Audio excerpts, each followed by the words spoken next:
तू पण ॲक्टर आहेस, मी पण ॲक्टर आहे. अरे किती खोटं वागशील ना. मला इंडस्ट्रीमध्ये फ्रेंड्स नाही आहेत. 2 लोक आहेत ज्यांचा मी खूप रिस्पेक्ट करतो. बिग बॉस मराठी करण्याच्या आधी 5 वर्ष मी कशातनं काढलेत हे मला माहिती आहे. ही खरीच मराठी फिल्म इंडस्ट्री आहे का? मला वाटतं की आपण इंडिव्हिज्युअल फिल्म मेकर्स आहेत आपल्याकडे. माझे बाबा जेव्हा डेथ बेडवर होते ना, मला ऑलमोस्ट म्हणजे 2-3 दिवसात ते गेले तेव्हा, तर मला सांगत होते की तू ॲक्टर म्हणून फेल झालास तरी चालेल, माणूस म्हणून फेल होऊ नको. तेव्हा काय सगळ्यांना जवानचा स्केअर होता. जवान येतोय. अरे काय आपल्या मुंबईत आम्ही घाबरायचं? ज्यांनी मला छळलं, ज्यांनी मला त्रास दिला, ज्यांनी मला पाण्यात पाहिलं, जे मला अजूनही कमी लेखतात, ह्यांची नावं घेऊ शकतो मी, पण त्यांची नावं घेऊन मी मोठा नाही होणार. हॅलो हाय नमस्कार, मी मज्जागल अंकिता लोखंडे. मज्जाचा अड्डा या कार्यक्रमात तुमच्या सगळ्यांचं स्वागत.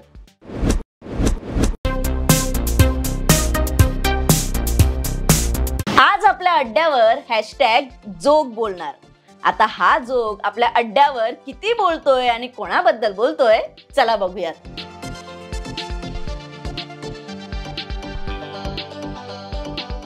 कशी आहेस तू? छान दिसतोय. मस्त खूप मस्त. ये ना.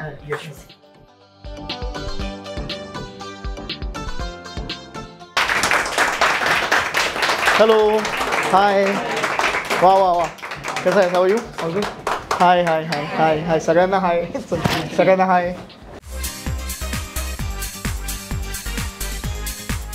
सो पुष्कर, तुझं खूप स्वागत आहे मज्जाच्या अड्ड्यावर आणि Thank you. Thank you so much तू इथे आलास. Thank you Ankita, my pleasure.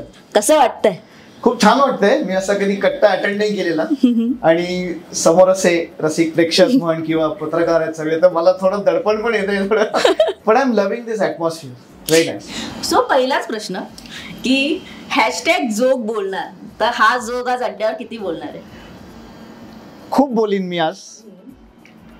मनातलं आहे ग सगळं. म्हणजेच काही गोष्टी जे आयुष्यात होतात, प्रोफेशनली म्हण, पर्सनली, जे काही गोष्टी पटत नाहीत आणि आपण दडपणाखाली बोलत नाही कधी, आपण डिप्लोमॅटिकली वागतो किंवा बोलत नाही. अरे आपण बोललं तर काय होईल, बस झालं. आता थोडं प्रत्येकाला बोलण्याचा हक्क आहे, फ्रीडम ऑफ स्पीच आहे सगळ्यांना. सो वी कॅन स्पीक आणि जे माझ्या मनातलं आहे ते बोलतोय मी. असं काय, आणि जोक बोलणार म्हणजे ते मी लॉकडाऊनमध्ये चालू केलं होतं.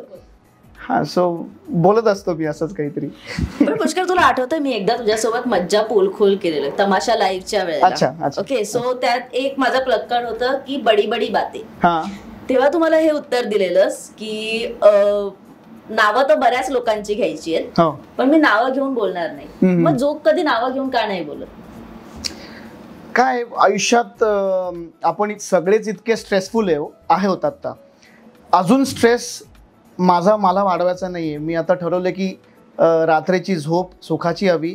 फेलिशा साईडला असते, तिच्याबरोबर आनंदाने सुखाने दिवस घालवायचेत.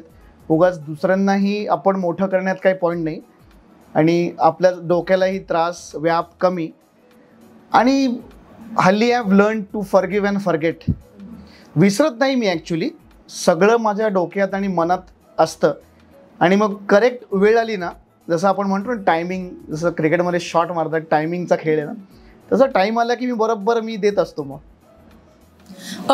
एकंदरीतच आता बघितलं गेलं तर तुझ्या सरळ मार्गी स्वभावामुळे सिनेसृष्टीत तुला अभिनेता म्हणून काही संधी गमवाव्या लागल्या आहेत का, आणि याची तुला खंत वाटते का? हो, नक्कीच वाटते. मला वाटते की माझं सगळेच म्हणतात की मी आईबरोबर होतो काल पुण्यात, तर मला ती म्हणली की तू फारच साधा आहेस या इंडस्ट्रीसाठी, आणि मला ते पटतंय. आता मी विविध लोकांना भेटतो, वेगवेगळ्या स्वभावाचे लोक असतात, भेटतात, आणि कुठेतरी वाटतं की अरे हे सगळे किती खोटे वागतायत. मी आता इव्हेंट्सना जाणं बंद केलं. जेव्हा बोलवतात मोठमोठे इव्हेंट्स, त्याच्यासाठी जेव्हा बोलवतात तेव्हा ऑफकोर्स रेड कार्पेटमध्ये जेव्हा असतं तिथे बरेच लोक भेटतात ना, इंडस्ट्रीचे बरेच लोक भेटतात तिथे. मग ते हसणं, ते बोलणं, अरे आणि कळतं की तू पण ॲक्टर आहेस, मी पण ॲक्टर आहे. अरे किती खोटं वागशील ना, असं ते जाणवतं मला. हो, मला तसं काही व्यसन नाही आहे सिगरेट, दारू, आणि थोडं फिल्म इंडस्ट्रीमध्ये पार्टीज म्हण किंवा असं थोडं व्यसन याचं याची आवड जास्ती आहे आणि मी खूप संधी अशी गमावल्यात असं मला वाटतं. मलाच कळलं, मला इंडस्ट्रीमध्ये फ्रेंड्स नाही आहेत. 2 लोक आहेत ज्यांचा मी खूप रिस्पेक्ट करतो आणि ते माझे खूप जवळचे आहेत, सिद्धार्थ जाधव आणि कुशल बद्रिके. हे कायम मी जेव्हा पर्सनली किंवा प्रोफेशनली म्हणा लो असेल तेव्हा ते नेहमीच माझ्या सोबत राहिलेले आहेत. तासनतास आम्ही फोनवर बोललेलो आहे आणि सिद्ध्या आणि कुशानी मला नेहमीच तो पाठिंबा दिला, ते करेज दिलं. बाकी नाही अगं, बाकी सगळे म्हणजे मोस्टली खोटेच आहेत. आणि काय स्टारडम, तुझ्यामध्ये स्टारडम काय आहे? स्टारडम हेच आहे जे तुम्ही जितकं मोठं व्हाल आणि तरीही पाय जमिनीवर असतील किंवा तुम्ही जितके खरे वागाल तसं नाही आहे आपल्याकडे. म्हणजे मी मराठी इंडस्ट्रीचं नाही म्हणत आहे, ओव्हरऑलच फिल्म इंडस्ट्रीचं म्हणतोय की खोटे आहेत लोक आणि मग तुम्हाला तुमचा मार्ग शोधायला लागतो. पण माझ्याकडे सतत एक वेपन माझं जे आहे ते नेहमीच होतं, ते म्हणजे हार्डवर्क. ते तुमच्याकडनं कोणी घेऊ शकत नाही. माझी सगळ्या यंगस्टर्सना पण सांगतो की hard work is the thing, keep going. लोक आपल्याकडे काय इंडस्ट्रीमध्ये की चढते सूरज को सलाम आहे. बिग बॉस मराठी करण्याच्या आधी 5 वर्ष मी कशातनं काढलेत हे मला माहिती आहे. 5-6 कोटी रुपयांचं कर्ज जेव्हा डोक्यावर असतं, माणसांनी फसवलं, तेव्हा इंडस्ट्रीवाले कुठे होते? तेव्हा इंटरव्ह्यू पण नाही घ्यायचं कोणी, तेव्हा कोणीच विचारायचं नाही. पण मी त्यातनं बाहेर आलो तेव्हा आयुष्यात माझे वडील पण नव्हते, बाबा गेले होते माझे, तर एकटा ते करून मला फार अवघड गेलं. पण माझ्याकडे 2च पर्याय होते, एक तर पुण्याला जाऊन घरी गप्प बसावं किंवा मग मुंबईत येऊन फाईट करावं. फाईट केलं आणि कष्ट करत राहिलो. बिग बॉस नंतरही अनेक चित्रपट केले आणि आता चालू आहे. पण हो, स्वभावामुळे बरेच ऑपॉर्च्युनिटीज मी स्वभावामुळे नाही म्हणणार मी, काही इंडस्ट्रीमध्ये ना असे नोशन्स आहेत की आता समजा काही दिग्गज असतील तर मी त्यांच्याप्रमाणे त्यांना वागावं असं वाटत असतं की हाँ जी करावी. अरे सर, क्या सर तुम लोग तो लेजेंड हो, क्या सर आप क्या पिक्चर बनाते हो. मला नाही ना जमत ते, मला नाही जमत. So I am very honest, मला नाही जमत. म्हणजे I can not go for parties and drink. हां, ऑफकोर्स आम्ही कधी भेटलो की चांगलं एक वातावरण निर्माण होतं, पण मला ना उगाचच हाजी करणं नाही जमलं. नाही ते कदाचित जमलं असतं तर मी अजून 10 चित्रपट केले असते. आणि इथे आहे अगं म्हणजे थोडंसं फेवरेटिझम आहे प्रत्येकाचे आपापले.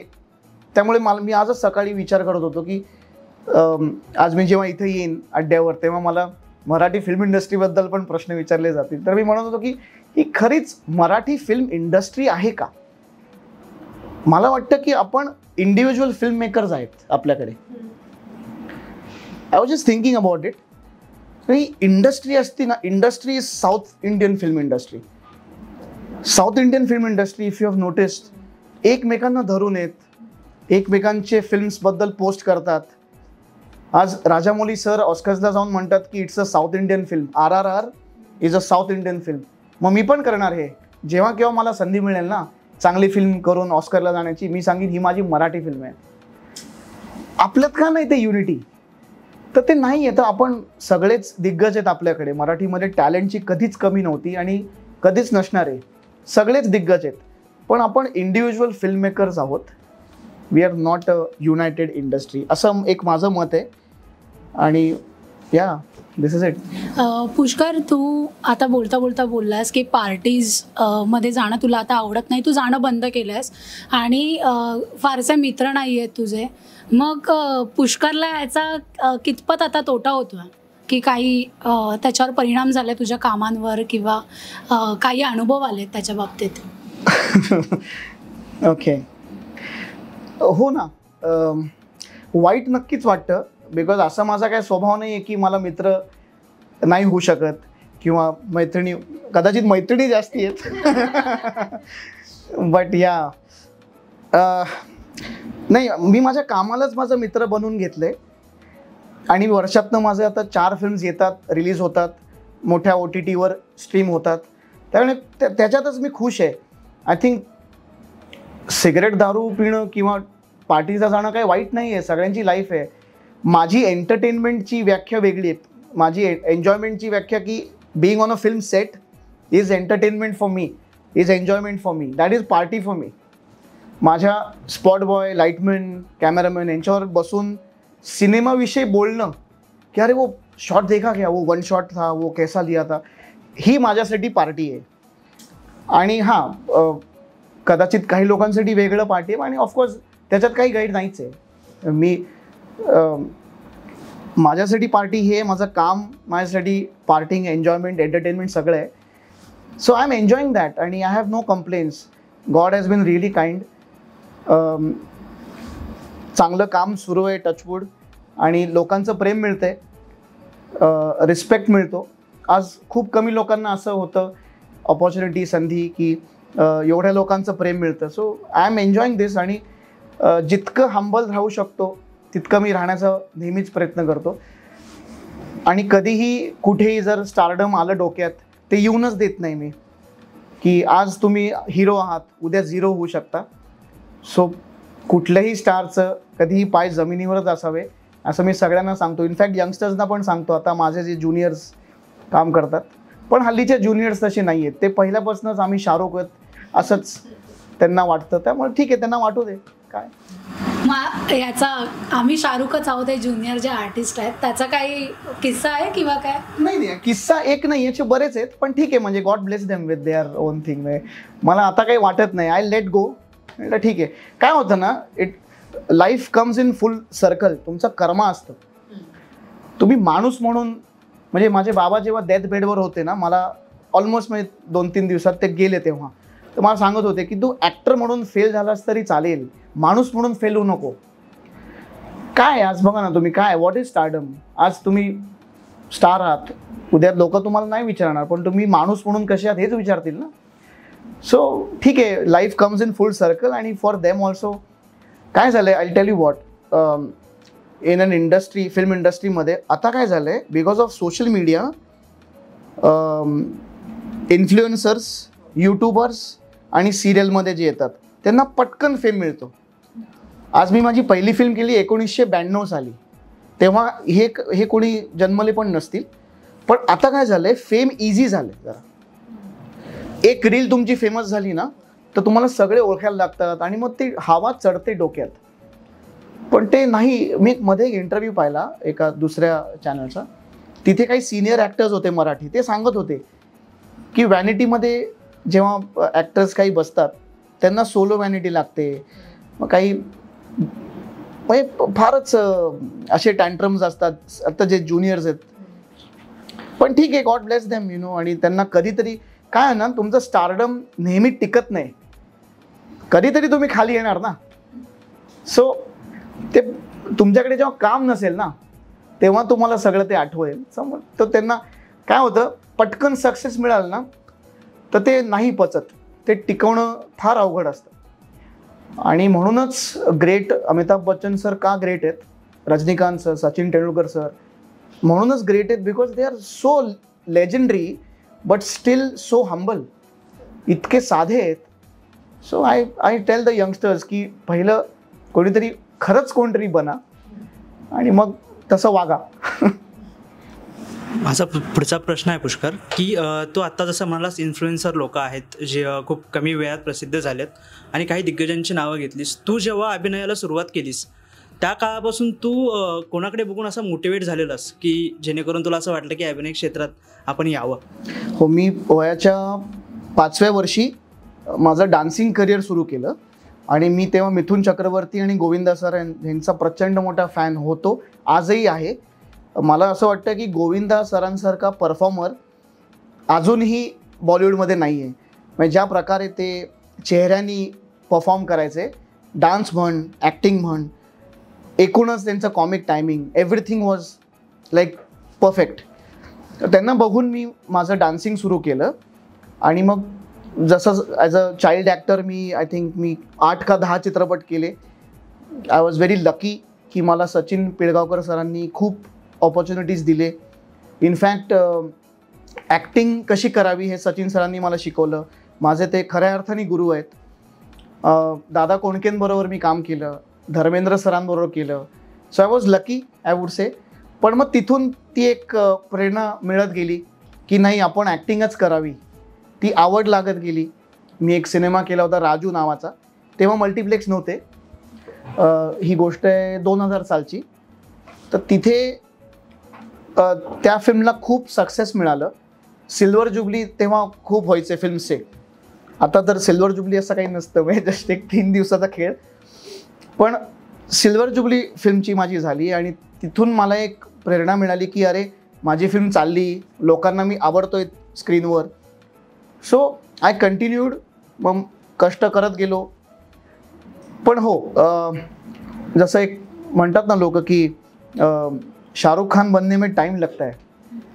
Of course nobody can be like Shahrukh Khan, but success मिळायला वेळ लागतो असं मला वाटतं आणि ते टिकवणं फार महत्त्वाचं आहे. सो आय ट्रुली फील की सक्सेसफुल कोण आहे, जो खरा ग्रेट माणूस कोण आहे ना, तो ही इज अ सक्सेसफुल गाय. म्हणजे मला स्टार कोण आहे ना, मला स्टार लोक हेच वाटतात, रजनीकांत सर. साधेपणा is stardom for me, simplicity. आणि तुम्ही लोकांना कसं वागवता. आता मी बऱ्याच लोकांबरोबर काम केलं इंडस्ट्रीमध्ये जेव्हा फिल्म्स करत गेलो. The thing is in the industry when I am working with somebody आणि ती व्यक्ती जर तुमच्या क्रूमध्ये स्पॉटबॉयला एकदम तुच्छतेने वागवत असेल, लाईटमनना तुच्छतेने वागवत असेल, तर that is not star for me. Stardom is ना साधेपणा, तुम्ही लोकांना कसं वागवता, दॅट इज स्टारडम. अगदीच तुझ्या आत्ताच्या उत्तरात जे मी ऐकलं की तू खूप मोठ्या मोठ्या कलाकारांसोबत काम केलंय. पुष्कर, आत्ता असं नाही वाटत का की मी दादा दादा केलं असतं, किंवा मी तुमचा पिक्चर भारी असं केलं असतं, किंवा मी पार्टीजना गेलो असतो, खोटी खोटी दारू प्यायलो असतो. कधी केलंयस किंवा असं कधीतरी मनात आलं की चल ना मी करतो, म्हणजे हा चित्रपट माझ्या नावी होईल? नाही केलं आणि करावंसं कधी वाटलं नाही मला. I don't know Y. हां, मी एवढं नक्की केलंय, मी अजूनही करतो, कारण की त्या दिग्गजांचे सिनेमे बघून मी मोठा झालोय आणि ते खरंच दिग्गज आहेत in their craft, in film making. They are big people. हो, मी एवढं नक्की म्हणतो. आणि आता मी त्यांना म्हणजे मेसेज पण करतो नेहमी की सर, मी जाण्याच्या आधी तरी तुमच्यावर काम करायचं आहे. आता इथपर्यंत मी मेसेज करतो त्यांना. पण ठीक आहे, हरकत नाही, प्रत्येकाची चॉईस आहे. आणि शेवटी तुम्हालाही सांगतो, तुम्ही सगळे यंगच आहात. हां, तुम्ही सगळे यंगस्टर्स आहात. शेवटी ना तुम्ही कितीही कष्ट करा, मेहनत करा, फोन करा, मेसेज करा, पार्ट्यांना जा, तुमच्या नशिबात जे लिहिलं आहे ना, इथे जे लिहिलं आहे तेच होणार. तुमच्या हातचा चित्रपट जर तुमच्या नशिबी असेल तर तो कोणीच तुमच्याकडून घेऊ शकत नाही. सगळं नशिबावर आहे. कितीही कष्ट करा, काय नाही. You just got to be lucky. Pushkar, तू अभिनेत्यासोबतच निर्माता सुद्धा आहेत. बरेचसे चित्रपट तू त्याचे प्रोड्यूस केलेत आणि आता तू म्हणालास की ज्युनियर आर्टिस्टचे फार टेंट्रम्स असतात. तर तू प्रोड्यूस करताना कुठले प्रोजेक्ट्स तुला को ॲक्टर्सचे किंवा ज्युनियर्सचे टेंट्रम्स सहन करावे लागलेत का?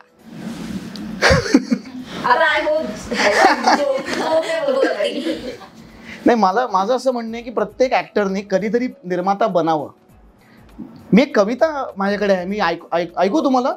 मी कुठेही कधी बोललो नाही आहे, पण ही आज ऐकू अशी वाटते, जसा कट्टा जमला जरा. सो माझं असं म्हणणं आहे, प्रत्येक ॲक्टरने कधीतरी निर्माता बनावं. एका निर्मात्याचं दुःख, it is a thankless job. Producing a film is a thankless job. शेवटी आपणच म्हणतो ना की मोठे मोठे फिल्म्स बनत नाहीत का, बिग बजेट फिल्म्स बनत नाहीत, दर्जेदार फिल्म्स का नाही बनत आणि ऑल दॅट. पण आय जस्ट फील जसं south Indian film has grown over the years, मराठीमध्ये सुद्धा एक असा पॅशन प्रोजेक्ट आला पाहिजे. म्हणजे मी नुकताच ना वर्कआउट करत असताना माझा जिम ट्रेनर होता, तो म्हणला सर क्या चल रहा है. मी म्हणलं मेरे कुछ नहीं, अभी ये पिक्चर आ रही है, ही फिल्म झाली रेडी, 3-4 पिक्चर है. तर ही सर अरे क्या बात है सर, 3-4 फिल्म तुमसे येतात. म्हणलो हाँ मेरे को मज़ा नहीं आ रहा है, मला मजा नाही येते, 4 पिक्चर रेडी आहेत तरी. तो क्यों. मी म्हणलं यार मेरे को मेरी इंडस्ट्री के लिए बाहुबली बनानी है, असं माझं मत होतं आणि मला आजही बनवायची. तर तो हसला माझ्यावर आणि त्याचं ते हसणं आहे ना, मी म्हणलं ये मैं याद रखूंगा सर. तुम्ही हसला का की एक मराठी आदमी क्या बनाएगा बाहुबली. ते माझ्या असं डोक्यात आहे ना, जेव्हा बनवीन ना मी त्याला तिथे पहिलं प्रीमियरला बोलून त्याचा सत्कार करणार आहे. हो या बिकॉज आपल्यालाच आपल्या इंडस्ट्रीचं कौतुक असलं पाहिजे ना. मला एकदम सिम्पल गणित, मला स्टारडम कुणी दिलं, माझ्या महाराष्ट्रीयन फॅन्सनी दिलं, बरोबर, मराठी लोकांनी दिलं ना. मग मी परतफेड कशी केली पाहिजे, माझ्या इंडस्ट्रीला नंबर 1 बनवून दिली पाहिजे ना. So I think just that that unity is lacking somewhere की let's do a passion project, let's do something like a Baahubali. पैसे नका घेऊ, पैसे देऊ नका मला, एक पिक्चर असा करू की इंडस्ट्रीसाठी डेडिकेट करू फिल्म. आज आपले एवढे दिग्गज आहेत, जर 5 जण एकत्र आले ना तर कॉन्टेंट वाईज पण काय जबरदस्त बनवतील बघा, कॉन्टेंट वाईज. आणि टेक्निशियन्स आपल्याकडे जर सगळेच भारी आहेत, ॲक्टर्स सगळे भारी आहेत मराठीमध्ये. हो, तर ते ॲक्टर्सनी सगळ्या निर्माता एकदा बनलं तर मला वाटतं की त्यांना कळेल दुखणं आमचं.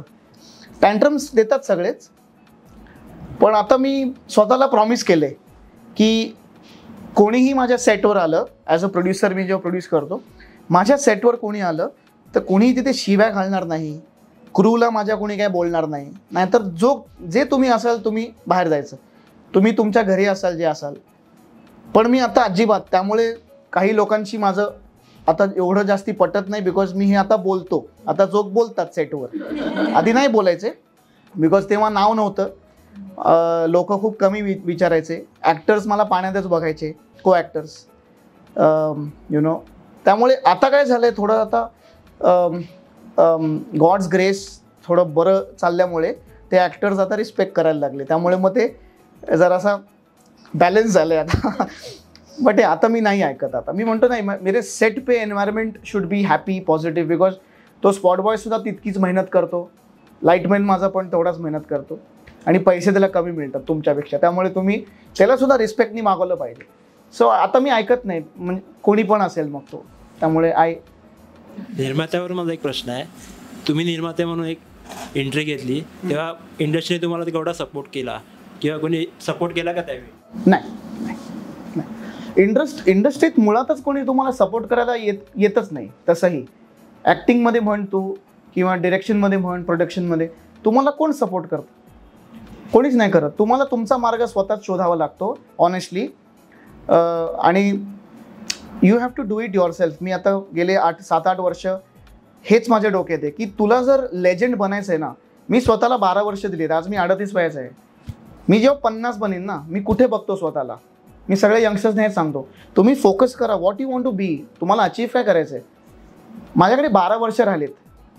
12 वर्षात मला काय करायचं आहे, मला 50 चित्रपट टोटल माझे करायचे आहेत. आत्ता माझे 31 पिक्चर झालेत टोटल, 19 पिक्चर राहिलेत माझे, 12 वर्ष राहिलेत, 3 नॅशनल अवॉर्ड्स राहिलेत आणि 1 ऑस्कर राहिले. हे जर तुम्ही एम नाही केलं, ठीक आहे, होईल नाही होणार देवाला माहिती, तुम्ही एम केलं पाहिजे ना, मैं करेगा, फिर 50 के बाद मेरे को जे काही ठरलंय माझ्या नशिबात ते होईल. सपोर्ट कोणी करत नाही, तुम्हाला स्वतःलाच करायला लागतं. ना प्रोड्युसर म्हणून ना ॲक्टर म्हणून कोणी सपोर्ट नाही करत. पण पुष्कर, आम्ही ना बरीच भाषणं ऐकतो मराठीत, किंवा बरेच कलाकार बोलतात की या इंडस्ट्रीने मला उभं केलंय, किंवा आम्ही एकत्र पुढे आलोय, किंवा या इंडस्ट्रीने मला हात दिला आणि असं केलं तसं केलं. आणि आत्ता तू जे बोलतो की या इंडस्ट्रीत कोणी कोणाला सपोर्ट केलं नाही, तर काय खोटं आहे? मग लोक खोटी आहेत. तुम्हाला उभं ऑडियन्सनी केलं ना, फॅन्सनी केलं ना उभं. तुम्हाला इंडस्ट्री तुम्हाला ना तुमच्या सक्सेसची पावती द्यायला लागते. काहीतरी सक्सेस तुम्हाला त्याची रिसिप्ट द्यायला लागते की हे बघा सर माझं हे सक्सेसफुल झालं, मग तुम्हाला लोक सिरियसली घ्यायला लागतात. इंडस्ट्री सपोर्ट मीन्स काय, म्हणजे तुम्हाला काय वाटतं? मी तुम्हाला विचारतो, what is industry support according to you? काय वाटतं तुला अंकिता? जेवढं म्हणजे आता 7-8 वर्ष झाली मला या इंडस्ट्रीत, तर मला असं वाटतं की जेवढे पण मी इंटरव्ह्यू घेतले, किंवा ज्या इंटरव्ह्यूमध्ये कलाकार असे म्हणतात की हा माझा गॉडफादर आहे, किंवा याने मला पहिला चित्रपट दिला, किंवा या अभिनेत्रीने मला त्यावेळेस समजून घेतलं म्हणून मी आता इथपर्यंत आहे, किंवा कोणतीही अडचण असू दे, किंवा लॉकडाऊनचा पिरियड असू दे, किंवा जे काही आहे, तेव्हा कलाकारांनी जो एकमेकांना सपोर्ट दिला, जो आमच्यापर्यंत सोशल मीडिया थ्रू आला. मी कोणत्याही कलाकाराला पर्सनल ओळखत नाही, किंवा कोणाच्या घरात जाऊन आम्ही नाही बघत. जे सोशल मीडियावर आम्हाला दिसतं, आम्हाला त्याच्यावरून वाटतं की हा सपोर्ट दिसतोय, पण आता तू जे बोलतोयस की कोणी कोणाला सपोर्ट करत नाही, म्हणून हा प्रश्न होता की नक्की काय खोटं आहे. नाही, काही ठराविक लोक असतील की ज्यांचे जे पर्सनल फ्रेंडशिप आहे, कारण की फक्त मलाच मित्र नाहीत इंडस्ट्रीमध्ये म्हणजे ह्याचा अर्थ दुसऱ्यांना नाही तसं नाही. तर दुसऱ्यांना असतील फ्रेंड्स आणि ते त्यांच्या पाठीशी उभे नक्कीच असतील. मी ओव्हरऑल ॲज अ इंडस्ट्री म्हणतोय की ओव्हरऑल इंडस्ट्री. ओके, एक एक्झाम्पल जो देतो. आत्ता मराठी फिल्म्स करताना, प्रोड्यूस करताना आम्हाला कंपल्सरी केलं आहे की तुम्ही मराठी टायटल्स, क्रेडिट्स मराठीमध्ये द्यायला पाहिजेत. चांगली गोष्ट आहे, पण हे कुणी केलं? मी नाही केलं, हे CBFCने केलं, गव्हर्नमेंटने केलं, बरोबर आहे. म्हणजे त्यांनी जर ठरवलं की मराठी टायटल्स, म्हणजे मराठी फिल्म्सना मराठी टायटल्स पाहिजेत, म्हणजे मराठीमध्ये पाहिजे, म्हणजे तुम्ही गव्हर्नमेंट ठरवू शकता ना ते. तर मग एक्सक्लुझिव्हिटी आणि शोकेसिंग थिएटरमध्ये मिळणं हे सुद्धा गव्हर्नमेंट करूच शकतं ना. मग हे का मी 4-4 वर्ष ओरडतोय, पोस्ट करतोय, कोणीच काय बोलत नाही ह्यावर? त्याचा मार्ग काय? आपण फक्त एका फिल्मची उदाहरण देतो की ही फिल्म चालली बघा, अरे क्या चल रहा है मराठी फिल्म्स. नाही ना, तुम्ही रेशो बघा ना. वर्षात साधारण 90 का 100 मराठी चित्रपट येतात, 2% सक्सेस रेशो आहे. मग बाकीच्यांनी काय करावं?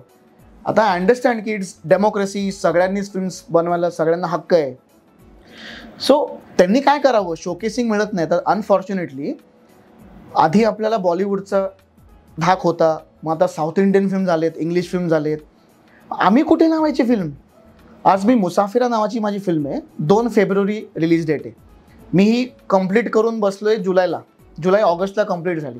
तेव्हापासनं अरे डिसेंबरमध्ये कोणाची फिल्म येते, काय आहे, शाहरुख, सलमान, आमिर, अक्षय कुमार यांची फिल्म तर नाही ना, हे बघायचं.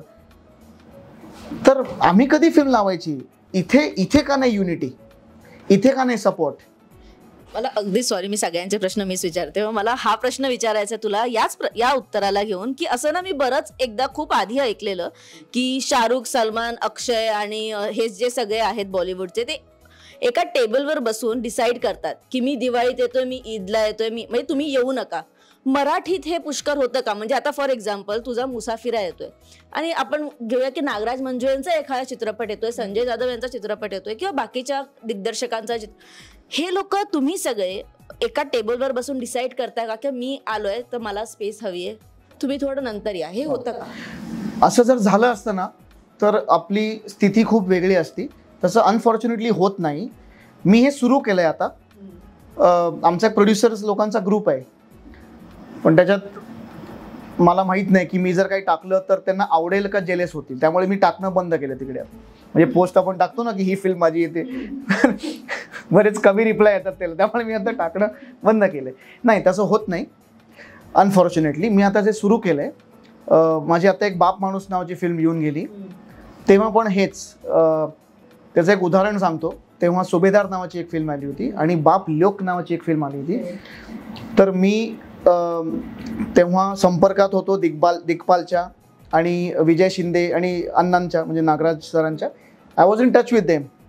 मग आम्ही तिघांनी शफल केलं एकमेकांच्या. पण तेव्हा काय, सगळ्यांना जवानचा स्केअर होता. जवान येतोय, अरे काय आपल्या मुंबईत आम्ही घाबरायचं? ठीक आहे, तुम्ही मेगा स्टार आहात, आम्ही पण तुमचे फॅन आहोत, पण आम्ही कधी बनवायची फिल्म आणि रिलीज कधी करायची, कुठे करायची? आज केरला गव्हर्नमेंटनी त्यांच्या फिल्मसाठी exclusive multiplexes only for Kerala film, Malayali films. आपण नाही करू शकत? महाराष्ट्र खूप मोठे आहे, खूप पैसा आहे महाराष्ट्रामध्ये. का नाही तर मला आता एक राजकीय हे काय म्हणतात तोटका किंवा सोल्युशन, किंवा आम्ही मराठी जे ॲक्टर्स आहोत किंवा प्रोड्युसर्स आहोत, आम्ही पण उपोषणाला बसतो आता की आम्हाला आता थिएटर द्या, शोज द्या. नाही यार, खूप खूप बोलून झालं अंकिता, ऑनेस्टली. त्याचा काही मार्ग नाही. का नाही युनिटी? या ना एकत्र, नका आणू फिल्म्स मराठी. आम्ही एकही फिल्म नाही देणार तुम्हाला रिलीज. It's very sad. आणि मी हे खूप असं कळवळीने सांगतोय मी हे. It is very sad. पण पुष्कर, आता तू जसं म्हणालास की थिएटरचा मुद्दा किंवा महाराष्ट्र खूप मोठा आहे, पण मग जे काही मराठी कलाकार राजकारणात आता प्रवेश केला आहे, तर त्यांच्याकडून तुला काही सपोर्ट मिळतोय का, किंवा तुम्ही ह्याबद्दल काही बोलला आहेत का? ओके, बोललो आहे, पण काय होतं मला माहीत नाही हे योग्य ठरेल का बोलणं. काय होतं कधी कधी राजकीय लोक पण त्यांच्या कामात इतकी व्यस्त असतात की ते मुळातच फिल्म इंडस्ट्री ही एक इंडस्ट्री म्हणून बघितली जात नाही. सो मला माहीत नाही की राजकीय लोकांनी जरी एका पक्षाने खूप सपोर्ट केलं, काही पक्षांनी पार्टीची सपोर्ट केलं, तरी पण ते आय डोंट नो की जोपर्यंत ना ते culture, I think Maharashtrian audience also, मला थोडं मी ब्लेम त्यांना पण देईन की आज मराठी चित्रपट, आता मी एवढे फिल्म्स केले, रिलीज करतो, मला जाणवतं की मराठी प्रेक्षकांना ना मराठी फिल्म्स बघायचेच नाही आहेत थिएटरमध्ये जाऊन. आज कोण, मला माझ्या सोसायटीमध्ये एक मराठी राहतो, मला त्या दिवशी बोलतो, अरे तुम लोग ब्रँड नाही कर सकते, तुम लोग स्टार व्हॅल्यू नाही आहे. म्हणलं तू मराठी आहेस ना, तू किती मराठी फिल्म बघतो थिएटरमध्ये जाऊन पैसे काढून? थोडं नाही बघत, मग बोलू नको. हा मुद्दा आहे ना. त्यामुळे आपण राजकीय लोकांना ब्लेम करून काहीच उपयोग नाही. मराठी प्रेक्षकांनी तो आज मला वाटतं आपल्या मराठी नाट्यसृष्टीमध्ये कल्चर आहे अजूनही, पण सिनेमांचं कल्चर नाही. जसं साऊथमध्ये films our culture for them. Rajinikanth, Allu Arjun यांचे फिल्म्स बघण्यासाठी अरे आम्ही वेडे आहोत. जसं इथे प्रशांत दादांचं नाटक बघण्यात आम्ही वेडे आहोत, तसं फिल्म्सचं कल्चर नाही आहे. त्यामुळे Marathi audience has to watch Marathi films in theatres. Pushkar, बरेचदा चित्रपटांचं शूटिंग आत्ता सध्या परदेशात चालू आहे, तरीही ऑडियन्स खूप कमी येतो चित्रपटांकडे, तर मग याचं कारण काय आहे? नाही, खूप फिल्म्स येतात ना आता, आणि मराठी जसंही म्हणाली, कोणी फोन कोणाला करत नाही ना, मेसेज करतात, काही नाही, 3-4 फिल्म्स येतात, क्लॅश होऊ द्या. आणि साधं गणित आहे. मी आता हे डिस्ट्रीब्युशनचा थोडा अभ्यास केल्यामुळे, तुमच्या मल्टिप्लेक्समध्ये किती 5 स्क्रीन असतात साधारण. 5 स्क्रीनमध्ये तुम्हाला कंपल्सरी त्यांना 1 स्क्रीन द्यायला लागते ना. भले तो सकाळी 8:30चा शो असेल, कोणी जात नाही त्याला, किंवा मग वॉट एव्हर 1 वाजता. ते जेव्हा होतं, मला असं जाणवलं की जर 3 का 4 मराठी चित्रपट आले तर त्यांना 1 शोच मिळतो प्रत्येक थिएटरमध्ये. तर आपण जे रिकव्हरी म्हणतो ना, 1 शोनी, एका शोची रिकव्हरी मी सांगतो, जर फुल झालं थिएटर तर साधारण 30,000 रुपये मिळतात एका शोचे. असे तुम्ही 100 लावले, 100 × 30,000 करा, तर ते रिकव्हरीच नाही आहे ना. आम्ही बनवायची दर्जेदार फिल्म, तुम्हाला दर्जेदार फिल्म पाहिजे ना, एकदम अशी lavish larger than life film पाहिजे. रिकव्हरी किती? 1 शो तुम्हाला देणार. त्याच्यामध्ये सुद्धा इंग्लिश फिल्म आल्या, हिंदी फिल्म आली, आणि थोडं कुठेतरी प्रेक्षक, आता Marathi normal middle class man तो सकाळी 8:30ला फॅमिलीला घेऊन नाही जाऊ शकत फिल्म बघायला. दुपारी 1 वाजता नाही. मला किती जण फोन करतात, अरे सर इधर शो नाही आहे, इधर टायमिंग सकाळी 9 वाजता. अरे कोण जाणार 9 वाजता? सो हे कोण ठरवतं? ही मुंबईतच राहणारे एक्झिबिटर्स जे थिएटरवाले आहेत, त्यांना कोण सांगू शकतं? जे खूप मोठे पॉवरफुल लोक आहेत, म्हणजे फॉर एक्झाम्पल गव्हर्नमेंट आहे, दे शुड गाईड देम ना. जसं तुम्ही CBFCने सांगितलं की आम्ही टायटल मराठीमध्ये, वाय नॉट इथे prime time compulsory, 2 show compulsory, मग काहीतरी रिकव्हरी निघेल. आज मोठे मोठे OTT प्लॅटफॉर्म्स, तुम्हाला वाटतं जे फिल्म्स आमच्या येतात, जे मोठे मोठे OTT आहेत ना, त्याच्यात आमचे फिल्म जे येतात ना, तुम्हाला वाटतं की अरे हां इसने लिया रहेगा, उसने लिया रहेगा. ते पैसे देत नाहीत. फक्त मराठी फिल्म्सना पैसे देत नाहीत ते.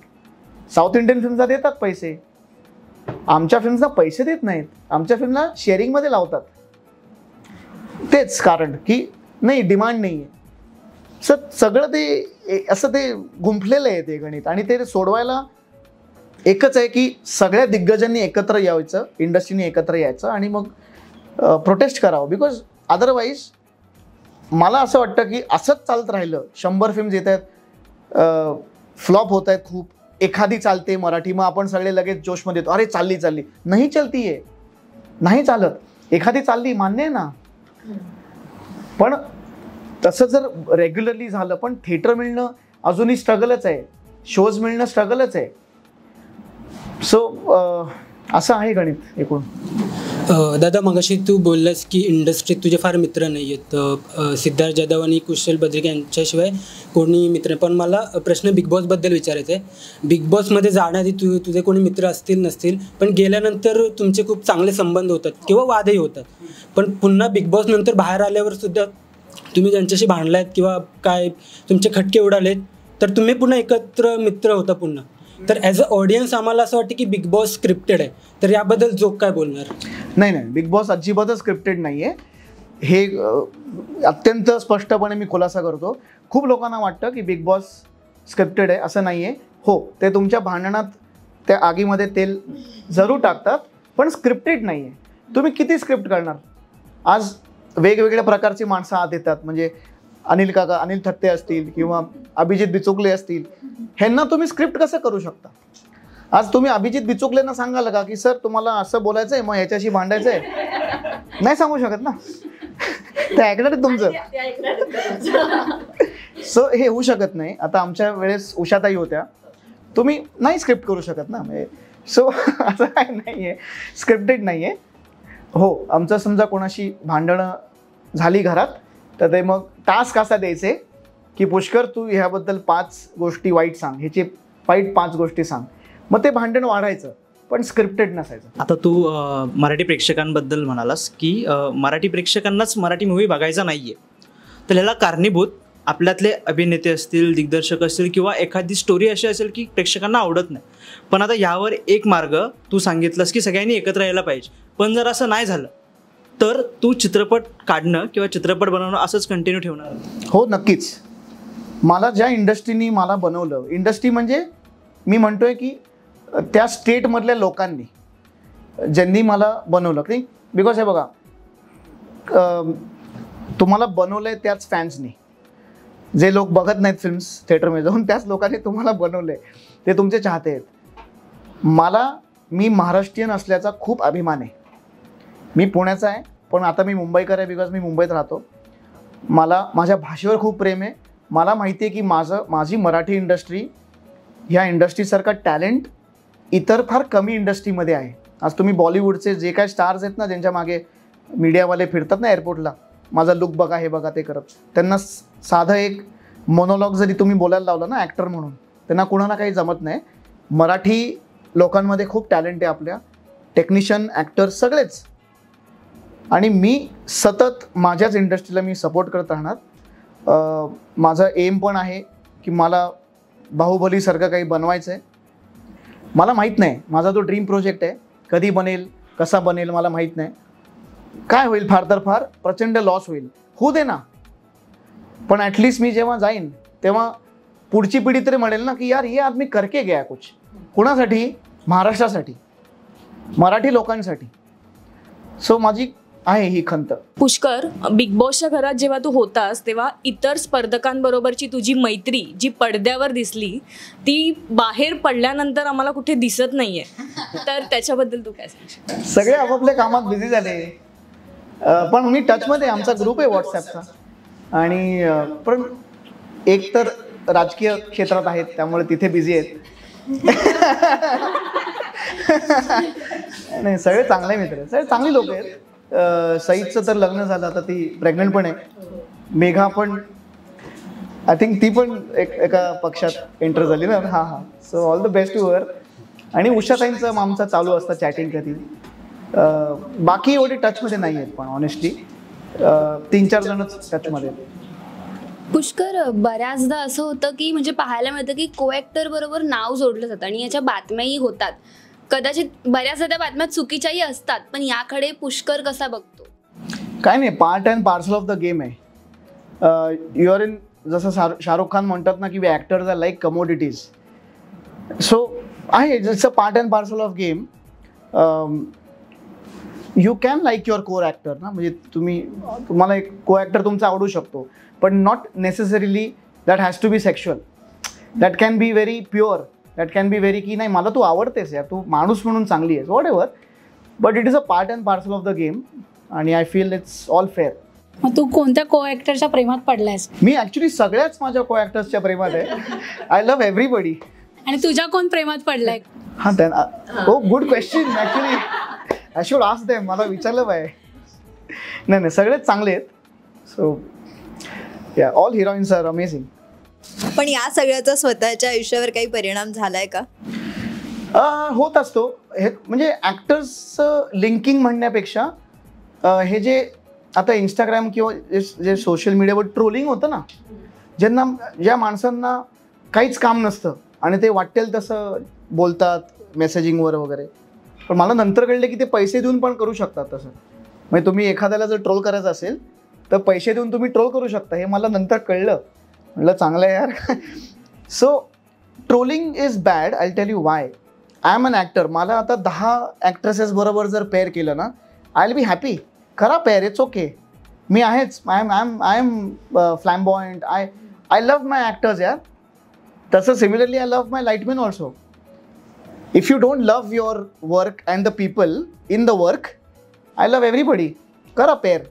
पण when it comes to your family ना, what happens is after big boss खूप काही कार्टुनाइज्ड मॉर्फ करून लोकांनी यूट्यूबवर टाकले for their own money for entertainment. That was wrong. Because my daughter, ती तेव्हा आय थिंक 2 का 3 वर्षाची होती. वेन शी ग्रोज अप ते ती बघेल, तिच्या मनावर it is not a, because she is not an actor. तिला नाही समजणार ते, ना माझ्या वाईफला समजेल. They are not from the industry ना. So if it is me, तुम्ही काही करा, मॉर्फ करा, कार्टून करा, काही करा, I don't care because I am a public figure. So you do whatever, but don't involve family members. It hurts everybody. तुम्ही लोकांच्या ॲक्टर्सच्या फॅमिलीजना इन्व्हॉल्व करू नका. सो हो, असं फक्त फॅमिलीला इफेक्ट होतो. पण आम्ही बिग बॉस पासून बघत आलोय, पुष्कर एक फॅमिली मॅन आहे. म्हणजे त्याने प्रत्येक वेळेला स्वतःच्या आधी स्वतःच्या मुलीला, आईला आणि वाईफला ठेवलंय. तू जास्मिनला इंस्टाग्रामवर अनफॉलो केलं. हे प्रत्येक ठिकाणी जे आमचे सोर्स आहेत किंवा जे मीडियामध्ये बोललं जातं की हे दोघे एकमेकांना फॉलो का करत नाही. सो तुझ्या बायकोला अनफॉलो करण्यामागे काही पर्सनल रिझन आहे की तुला सांगावं असं वाटतं? नाही, असं काही नाही आहे. तिला सोशल मीडियाचा कंटाळा आला आहे आणि she is busy in her life. ती एका एअर कंपनीसाठी फ्लाय करते आणि मी माझ्या ह्याच्यात बिझी आहे. आमच्या दोघांची प्रायोरिटी आमची मुलगी आहे फेलिशा. तिचं वेलबिंग, तिचं फ्युचर हे आमच्यासाठी इंस्टाग्रामपेक्षा खूप महत्त्वाचं आहे. सो मला नाही वाटत इंस्टाग्राम, फेसबुकला आपण इतकं महत्त्व दिलं पाहिजे की अनफॉलो केलं तर मग प्रॉब्लेम आहे. कुठे प्रॉब्लेम नसतो, सगळ्यातच प्रॉब्लेम असतो ना. लाईफमध्येच प्रॉब्लेम आहे, इंडस्ट्रीमध्ये प्रॉब्लेम आहे, थिएटर मिळवण्याचा प्रॉब्लेम आहे, सगळीकडेच प्रॉब्लेम आहे. बट आय थिंक ज्या डिग्निटीनी तुम्ही ते सोडवता, ज्या रिस्पेक्टफुली तुम्ही ते सोडवता, त्याला महत्त्व आहे. आणि I look at it as a bigger picture की माझी मुलगी आहे, शी इज माय लाईफ. ती माझी लाईफ आहे आणि तिने माझं लाईफ बदलून पण टाकलं आहे. सो तिचं फ्युचर, तिचं वेलबिंग हे मला आणि माझ्या वाईफला, आम्हाला दोघांना ते महत्त्वाचं आहे. सो आम्ही एवढा इम्पॉर्टन्स फॉलोला देत नाही. पुष्कर, तू तुझ्या मुलीबद्दल खूप बोलतोस आणि आम्ही रील्स वगैरे पाहिलेत तुझे आणि खूप गोड दिसता तुम्ही दोघं. पण ती जेव्हा तुझ्या आयुष्यात आली आणि आधीचा पुष्कर आणि आत्ताचा पुष्कर, काय बदल झालाय पुष्करमध्ये? हो, खूपच फरक झाला आहे. एक बाप आणि मुलीचं नातं. इथे कोणी बाप आहे का? नाही ना? होत ना आम्ही. हा, मी पण यंग आहे. मग कुणाचं लग्न नाही झालं? Everybody single? अरे ओ सॉरी माय कंडोलेन्सेस. पण बाकी सगळे सिंगल आहेत का? वेल डन गाईज, वेल डन. सॉरी, काय प्रश्न होता? येण्याने पुष्कर बदललाय? नाही का, बापाचा आणि मुलीचा बॉन्ड ना, हे मी शब्दात नाही मांडू शकत. लाईफ बदलून टाकलं तिने मला. आणि मला प्रेम खऱ्या अर्थाने किती अनकंडिशनल, किती निरागस प्रेम असू शकतं हे माझ्या मुलीने मला सांगितल्यापेक्षा ते मला जाणवलं. सो आणि काय होतं ना, आईला आपण खूप क्रेडिट देतो की आई हे करते, आई ते करते, आई सगळंच करते. तर मग बाप काय करतो ना, बाप ते सगळं सांभाळून घर सांभाळून घरासाठी पैसे आणतो, हे सगळं करून तो तुमची काळजीसुद्धा घेतो ना मुलांची. पण अनफॉर्च्युनेटली परत बापाचं कौतुक होत नाही. एका बापाला तेवढं क्रेडिट मिळत नाही, त्याला तेवढं ग्लोरिफाय केलं जात नाही. त्यामुळे मी बाप माणूस नावाची एक फिल्म बनवली की बाप काय असतो ना, तो थोडासा लोकांना पण जरासं ते परत एकदा जाणू दे. आणि आय वॉज व्हेरी हॅपी की त्या फिल्मनी बरेच लोक काय होतं see again as an actor if you are doing films जी लोकांना इन्फ्लुएन्स करते ना तुमच्या लाईफमध्ये then you are a winner. Film नाही चालली थिएटरमध्ये बिकॉज थिएटरच नव्हते, तिथे पण मी असं ओरडत पोस्ट केली, कोणाला काही फरक पडत नाही. पण ॲटलिस्ट 10 लोकांना जरी मी टच केलं असेल ना हार्टला, की जर त्या व्यक्तीने स्वतःच्या बाबाला फोन केला असेल आणि म्हणले असेल बाबा यार थँक्यू यार तुम्ही माझ्यासाठी एवढं केलं, हे कोणी करत नाही आजकालच्या लाईफमध्ये. So I think I am a winner because even if I touch 10 hearts I am okay. Pushkar, पण आता वडिलांचा विषय निघाला तर तू वडील झाल्यानंतर बाप माणूस काय असतं हे तू अनुभवलंयस किंवा अनुभवतोयस. पण आपल्या क्षेत्रामध्ये इंडस्ट्रीमध्ये अशी सुरुवातीला चर्चा झाली आणि तू बऱ्याचदा याच्याबद्दल बोललायस की वडिलांच्या जीवावर पुष्कर उड्या मारतोय किंवा पुष्करकडे वडिलांच्या जीवावर सगळं काही आहे. तर हे पुष्कर जेव्हा ऐकतो किंवा हे पुष्करच्या जेव्हा कानावर पडलं तेव्हा पुष्कर याबद्दल काय बोलले किंवा काय तू उत्तरं दिलेस अशा लोकांना? हो, वाईट वाटायचं, पण आता माझ्या बाबांना जाऊन ही 14 वर्ष झाली. सो तसं जर असतं तर मग मी घरीच बसलो असतो 14 वर्षापूर्वीच. पण आय डिडंट गिव्ह अप. मी काम करत राहिलो आणि ठीक आहे ना, म्हणजे प्रत्येकाच्या आयुष्यात ते एक कोणीतरी बाप माणूस असतोच. माझ्या आयुष्यात माझे बाप माझ्यासाठी बाप माणूसच होते. आज मला जरा त्यांची ते नाही आहेत ह्याची खंत आहे. आज ते हवे होते. Wien ever you feel low, आता फ्रेंड्स नाही आहेत म्हणून आणि मी मुलीशी ते डिस्कस करू शकत नाही म्हणून काय ना, तुम्ही बापाकडे जाऊ शकता की बाबा मला हा प्रॉब्लेम आहे, मी काय करू, आणि बाप तुम्हाला अचूक त्याचं मार्ग शोधून देतो.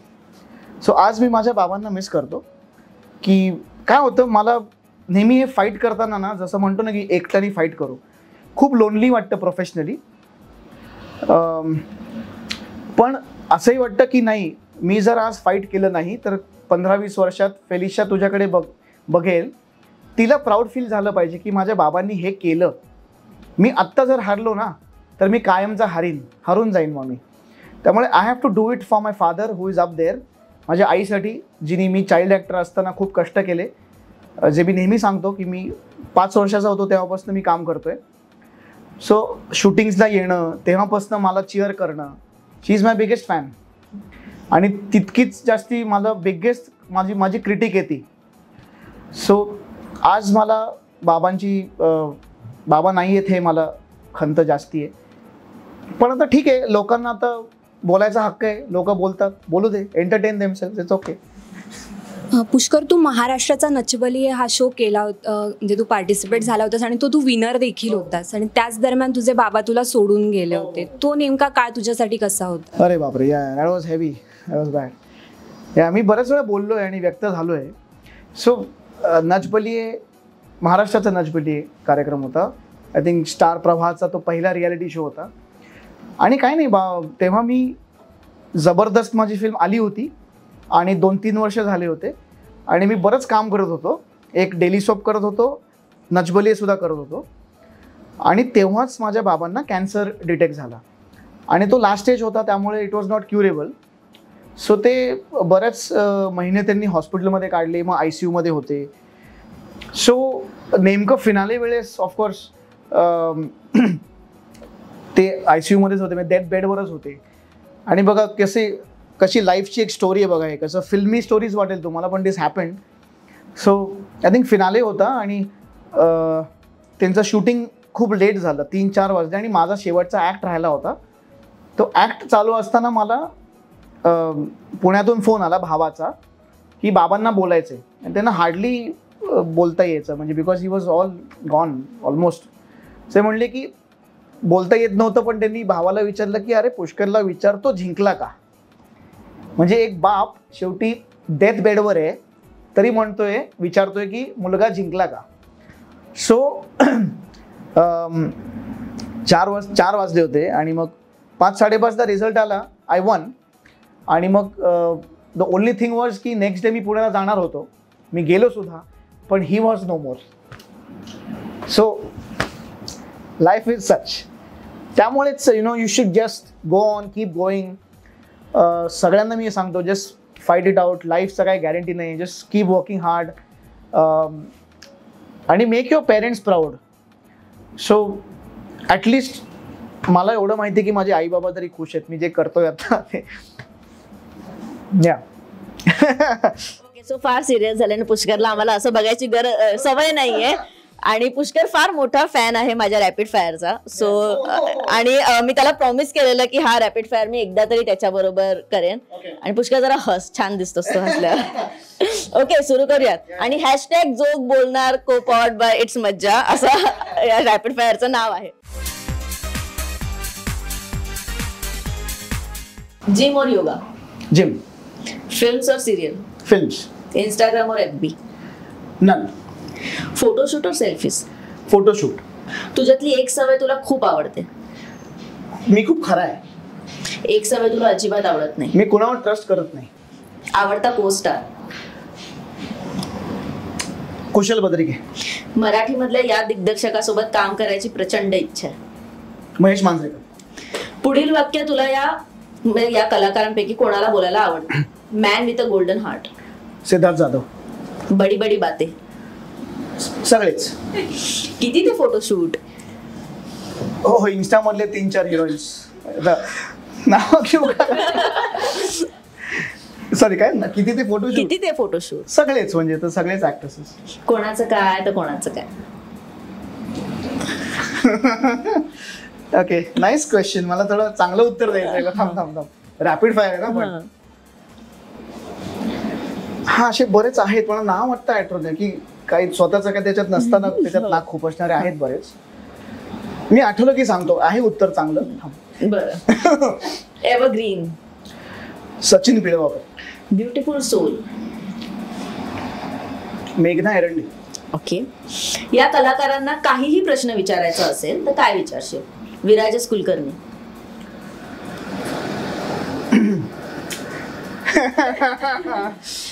ओके, कधी करूया विक्टोरिया 2? ओके, व्हेरी डिप्लोमॅटिक पण ठीक आहे. सई लोकूर?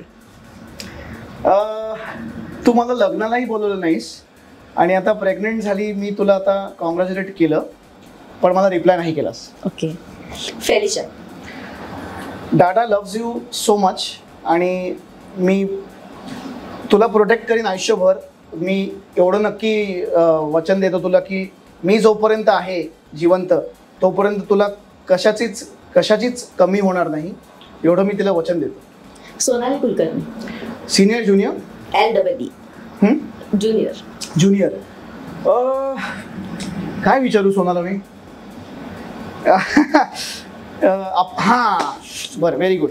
सोनाली आणि मी, आमचे 3 पिक्चर एकत्र झाले. तमाशा लाईव्ह, विक्टोरिया आणि अजून एक केला मी, TNT. आजपर्यंत आम्ही नुसतं बोलतोय की रील करायची आम्हाला एकत्र आणि अजूनही विक्टोरिया झाली, सगळं झालं तरी अजून ती माझ्यासोबत रील करत नाही. वाय? ओके. मेघा धाडे? मेघा धाडे, तुम्ही एका राजकीय पक्षात प्रवेश केल्याबद्दल तुमचं खूप खूप अभिनंदन आणि शुभेच्छा. तुझी स्ट्रेंथ? मेहनत. वीकनेस? माझं हळवं नेचर. ओके. किल मॅरी हुकअप मला सांगायचं. सोनाली कुलकर्णी, स्मिता गोंदकर, सई लोकूर? किल मॅरी हुकअप ना. हुकअप स्मिता. अजून कोण आहे? सोनाली कुलकर्णी आणि Sai Lokur. I marry both. I don't want to kill anybody. अजून काही ऑप्शन ऍड केले तर मी किल म्हणू शकतो. मेघा धाडे? नाही, माझी चांगली मैत्रीण आहे. अच्छा, ठीक आहे. ओके. अजून काही नावं आहेत का? मग किल मी त्याच्यात नावं तू सांगशील का प्लीज? नाही यार. ओके, ही वाक्य तुला त्यांना बोलायची असतील तर कोणत्या कलाकाराला बोलशील? Best insta account? Pooja Sawant. तू मला फॉलो का करत नाहीस? असे बरेच आहेत, मला फॉलो नाही करत ते लोक. हा, पण जे फॉलो नाही करत ना ते एका डोळ्याने दुसरीकडे फॉलो करत असतात. ओके. ह्याचं काय चाललंय बघूया. ओके. तुला PR चेंज करायची गरज आहे? म्हणजे तू सांगतेस मला का विचार? तुला कोणाला अच्छा, सांगायचं? मला कोणाला सांगायचंय? ऍक्च्युली हे मला स्वतःलाच सांगायचं की हो, म्हणजे मला ते नाही जमत. स्वतःची काय म्हणतात त्याला ते करणं नाही जमत. पण आता मी थोडंसं सुधारतोय. मी आता जरा ते थोडी स्वतःची करतोय लाल थोडी. ओके, मराठीतला ओव्हररेटेड मराठी चित्रपट कोणता वाटतो तुला? Good question. ओव्हररेटेड नाही म्हणणार मी, पण ओव्हरली डन असं म्हणेन मी. जे ऐतिहासिक सिनेमे आता येत आहेत किंवा येत होते गेले 4-5 वर्ष, not overrated but overly done. Okay, so मला वाटतं की ऑडियन्स कधीतरी त्याला येऊ शकतं की थोडं आता काहीतरी वेगळं द्या असं टाईप. मराठीतला अंडररेटेड चित्रपट कोणता? व्हिक्टोरिया. ओके, लॉटरी लागली पुष्करला अनलिमिटेड, पहिल्या 3 गोष्टी पुष्कर काय करेल? हा, मी पहिलं काय करीन, खूप पैसे आले ना, काय काय करू पैशाने काय होत नाही ग, पैशाने नाही काय होत. मला लॉटरीची एवढी काय तलब नाहीये. म्हणजे पैसे नसतील ना तरी माणुसकी जर आली सगळ्यांमध्ये की ऍटलिस्ट खरे वागा, तर ते माझ्यासाठी लॉटरी सारखंच आहे. पैसे नको मला. सोशल मीडियाची एक गोष्ट तुला अजिबात आवडत नाही? ट्रोलिंग. इंडस्ट्रीमध्ये, म्हणजे याचं उत्तर आय होप आणि नोट सगळ्यांना माहितीये, इंडस्ट्रीमधल्या 2 व्यक्तींसोबत पूर्ण दिवस स्पेंड करायचा, तर त्या 2 व्यक्ती कोण असतील? Yes, good question. ऍक्च्युली आमचा बरंच प्लॅन चाललाय सिद्ध्या आणि कुशलचा. आमचा एक ग्रुप आहे, कुठेतरी जाऊ, पण सिद्ध्या इतका बिझी आहे आणि आता कुशल थोडा फ्री झाला. आय थिंक हवा येऊ द्या, थोडा ब्रेक घेतात. थांब, सिद्ध्या कुशावर नको थांब. सिद्ध्या मी त्यांना सांगू शकतो, मी ऍक्ट्रेसेस चूज करेन. थांब प्लीज. हा, ते समजू शकतील मला. I will go with Mrunal Thakur. Okay, मला ती खूप आवडते, खूप छान आहे दिसायला. आणि मृणाल ठाकूर आणि जॅकलिन फर्नांडिस, वा, या दोघींबरोबर मी एक दिवस स्पेंड करू शकतो. ओके, सो हे शेवटचे 2 प्रश्न आहेत रॅपिड फायरचे, की पुष्कर जोगवर पुढे जाऊन एखादा बायोपिक आला, त्याचं नाव काय असेल? People's man. ओके, आणि पुष्कर जोगला कोणाच्या बायोपिक मध्ये काम करायचंय? एका रिअल लाईफ हिरोच्या. एकतर आता त्यांची जर आलीच आहे, तेंडुलकरांची आली आहे, विराट कोहली, किंवा आपले एक रिअल लाईफ हिरो आहेत विश्वास नांगरे पाटील, त्यांच्यावर आवडेल मला. तर रिअल लाईफ हिरोजवर मला आवडेल करायला. ओके, सो हॅशटॅग जोक बोलणार, तर जोक बोलले त्यांनी जरा नावं घेऊन बोलले, सो मला रॅपिड फायरचा प्रचंड आनंद आहे. पुढच्या प्रश्नाला सुरुवात करूया. पुष्कर, आता तू प्रोड्युसर म्हणून काम करतोस किंवा इतके वर्ष तू काम करत आलायस एक ॲक्टर म्हणून, पण या मधल्या काळात म्हणजे किंवा म्हणजे प्रोडक्शन किंवा प्रोड्यूस करताना सुद्धा मुख्य भूमिका अभिनेता म्हणून तुला म्हणजे वाटलं नाही का की मुख्य भूमिका काय असावी आपल्याकडे, की यावी, की तुला विचारणाच झाली नाही कधी? म्हणजे प्रोड्यूस केलेले फिल्म्स नाही, मुख्य अभिनेता म्हणून किंवा तुला स्वतःला नाही. मी फिल्म्सकडे तसं नाही बघत.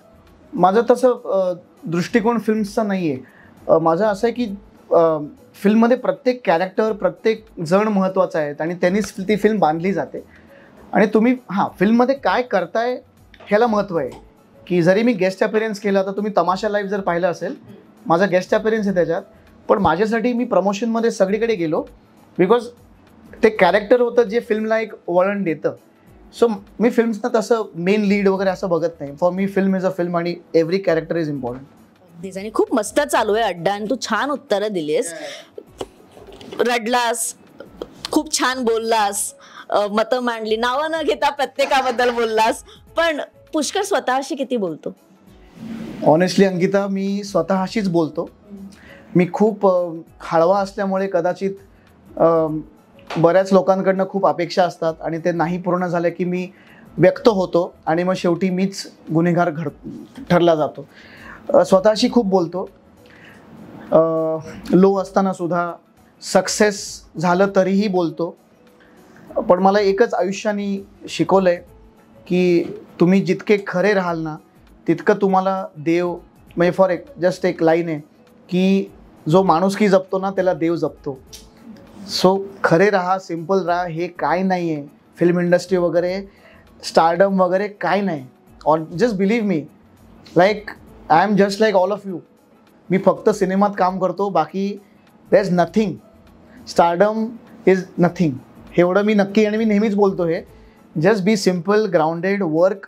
हां, चांगलं काम करा, तुम्हाला अभिमान वाटेल, लोकांना तुमचा अभिमान वाटेल असं काम करा, आणि दॅट्स इट यार. तुम्ही कोण आहे? शेवटी 4 माणसंच कांदा देतात ना, का तुम्हाला त्याच्यासाठी पण 1000 लोक देतात? नाही ना.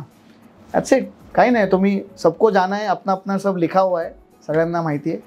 सो माज खोटेपणा हे कोणाला कुठेच घेऊन जात नाही. साधे राहा. हां, एवढं नक्की सांगीन, मी आत्ता जी फिल्म केली लॉकडाऊनमध्ये, त्या गोष्टीचा मी विचार केला. स्टोरी माझी आहे, स्क्रिप्ट माझी आहे ती. मला ते जाणवलं की बरेच लोक, तुझ्या माध्यमातून मला हे सांगायचं आहे की बरेच ॲक्टर्स मेंटल हेल्थवर कोणी बोलत नाही लॉकडाऊनमध्ये, बिकॉज आमची इंडस्ट्रीच नाही आहे. त्यामुळे आम्हाला काही हे मिळत नाही सरकारकडून की बाबा घ्या. जसे वेगळ्या सेक्टर्सच्या लोकांना काही काय म्हणतात त्याला, फायनान्शियल हेल्प जी मिळते ती इंडस्ट्रीवाल्यांना नाही मिळत. सो तेव्हा बरेच ॲक्टर्स पैशांमुळे सुद्धा डिप्रेस झाले, कामं मिळत नाहीत म्हणून सुद्धा डिप्रेस झाले. प्रत्येक ॲक्टरला ह्याच्यात ते जायचं आहे. प्रत्येक आज ॲक्टरला ज्याला खूप काम आहे ना, 2 वर्षांनंतर कदाचित त्याच्याकडे कामच नसेल. तयारी ठेवायची. Mental health is very important. आणि मला हे जर काही करता आलं ह्याच्यासाठी तर मला नक्कीच करायला आवडेल. For everybody is mental health. लॉकडाऊननंतर एव्हरीबडी स्टार्टेड गेटिंग डिप्रेस. खूप सुसाईड झाल्या. Nobody talks about it. मी आज माझे जोगिझम म्हणून, जोक बोलणार म्हणून एक मी करतो, ते मला आवडेल वाचून दाखवायला तुला. मी असं फिलॉसॉफिकल नाही आहे, पण मला ते नंतर जाणवलं की आपण एखाद्या माणसाने सुसाईड केलं ना की आपण नंतर दुःख व्यक्त करतो, सोशल मीडियावर त्याच्याबरोबरचा फोटो टाकतो. त्यांनी काय होतं, माणूस तर गेला ना, त्यांनी काहीच होत नाही. तो असताना तुम्ही काही केलं का? तर मी हे स्वतः लिहिलेलं काही आहे खास तुझ्यासाठी, म्हणजे तुमच्या चॅनलसाठी. जिवंत असताना कोणाला कोणाची पडलेली नसते. माणसाची खरी किंमत तो गेल्यावरच कळते. प्रत्येकजण एका कारणासाठी तुमच्यासोबत असतो. कारण संपलं की सोबतसुद्धा संपते. जोगिझम म्हणून असं आहे. सो बेसिक हे आहे की तो जर माणूस डिप्रेशननी गेला, सुसाईड केलं, त्याचं मेंटल हेल्थ नाही चांगलं, स्पीक इट आउट, टॉक, बोला लोकांशी. आणि हे आपल्या इंडस्ट्रीत खूप झालं. सो मी मुसाफिरा नावाची फिल्म केली, त्याच्यामध्ये सेल्फ केअर आणि सेल्फ लव्ह, स्वतःवर प्रेम करा. दुसऱ्या नाही केलं तरी चालेल, स्वतःवर प्रेम करा. I think that is it. Because life खूप शॉर्ट आहे. अनपेक्षितपणे लोक जातात आणि गेल्यानंतर आपण त्यांना बोलू शकत नाही परत ये, असं नाही बोलू शकत. So just enjoy your life. पेरेंट्सना तुमच्या खूप आनंद द्या. बिकॉज मला हे पण जाणवलं, आता मी बरेच गोष्टी फॉलो करतो. मी I am very aware of काय होतं आहे महाराष्ट्रात, इंडियामध्ये, राजकीय काय चाललं आहे. कधी कधी मी ॲक्टिंगचे धडे पण तिकडनंच मला मिळतात. कसं वागावं, काय कसं बोलावं, हे सगळं मला राजकीय मी फार फॉलो केल्यामुळे मला तिथे पण माझी एक शिकवण येते. अच्छा, एक्सप्रेशन असं. त्यामुळे सो मला मी ते ऑब्झर्व केल्यामुळे जाणवलं की आत्ताची आपली सगळ्यांची लाईफ आहे ना, खूप सुपरफिशियल झाली आहे, वरवरची झाली आहे. कोणी मेन मुद्दा बोलतच नाही. मेन मुद्दा नाही बोलत कोणी. तुला कसं वाटतंय, तू बरा आहेस ना, अरे एवढंच विचार, मला दुसरं काही नको आहे. सो म्हणून तू म्हणलीस ना पैसा, मला पैसा नको.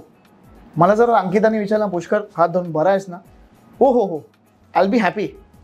आणि ऑफकोर्स तुम्ही ते करताच. पण दिस इज इट की तुम्ही खुश राहा लाईफमध्ये. आणि अजून एक मोठी गोष्ट, आईबाबांना खुश ठेवा. आज मला वडील नाहीत, मला त्याची खूप खंत आहे. आई वडील गेले ना, त्यांच्यासारखं प्रेम नाही कोणी करतात. मुद्दा हा आहे, बायको नवरा सगळे येतील जातील, आई वडिलांसारखं कोणी प्रेम नाही करत. दिस इज द थिंग. सो खुश राहा, तुमचं काम करा, दुसऱ्यांच्या याच्यात पाय टाकू नका, कोणाची नावं घेऊ नका. त्या जे मी आज सक्सेसफुली केलं. आणि आईबाबांना खुश ठेवा यार. आणि बस यार, लाईफ हॅपीली जगा. छोटीशी लाईफ आहे. That's it. पण मज्जाचा अड्डा तुला एक चान्स देतोय आज. स्वतःला एखादा सल्ला द्यायचा आहे आज पुष्करला, तर पुष्कर आज काय सल्ला देईल स्वतःला?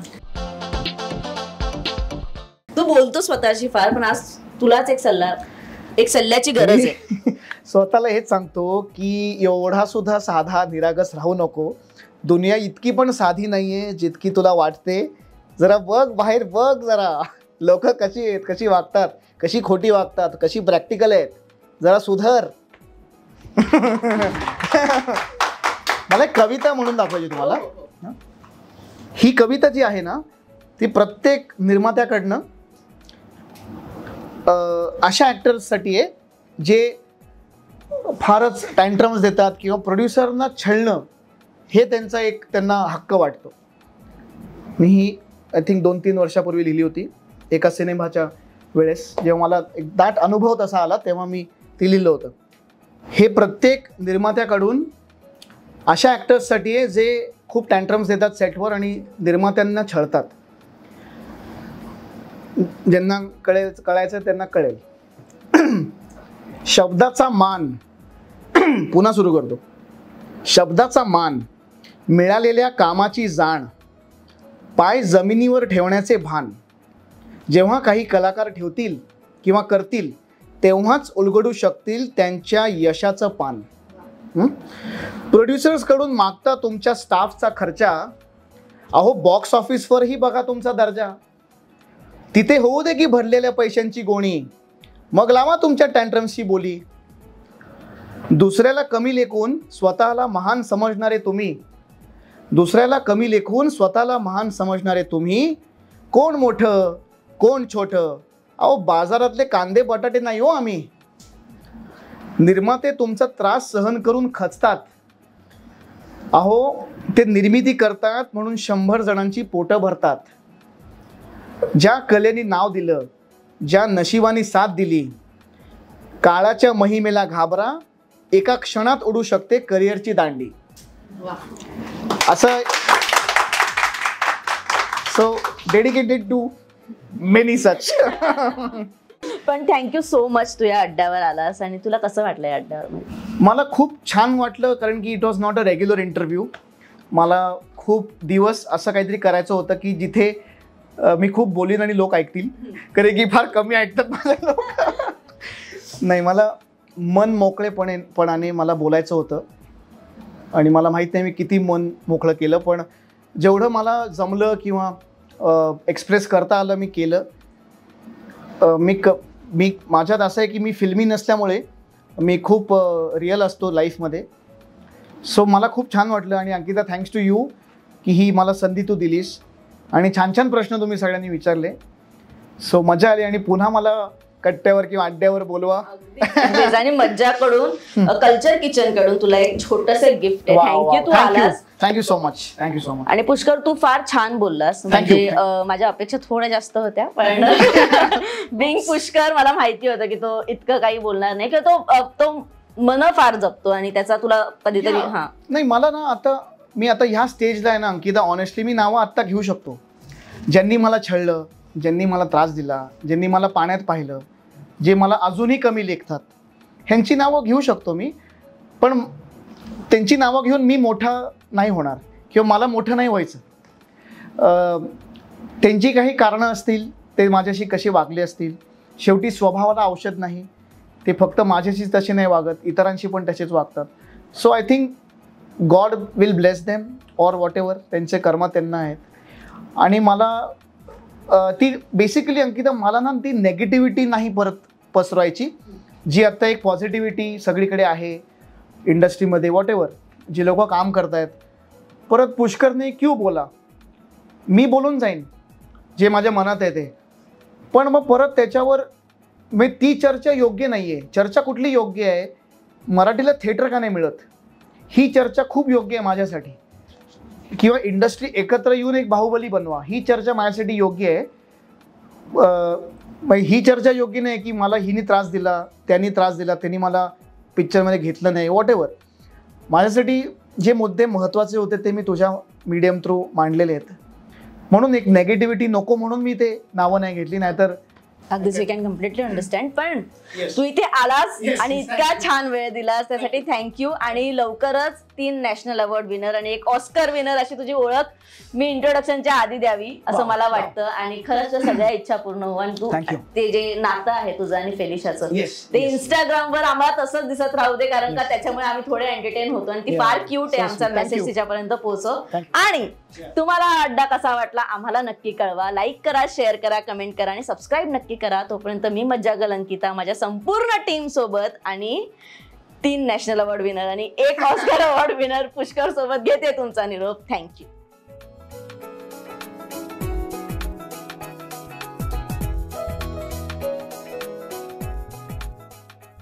मराठी चित्रपटसृष्टीतील लेटेस्ट अपडेट्स आणि गॉसिपसाठी आमच्या चॅनेलला सबस्क्राईब करा आणि बेल ऐकन दाबायला विसरू नका.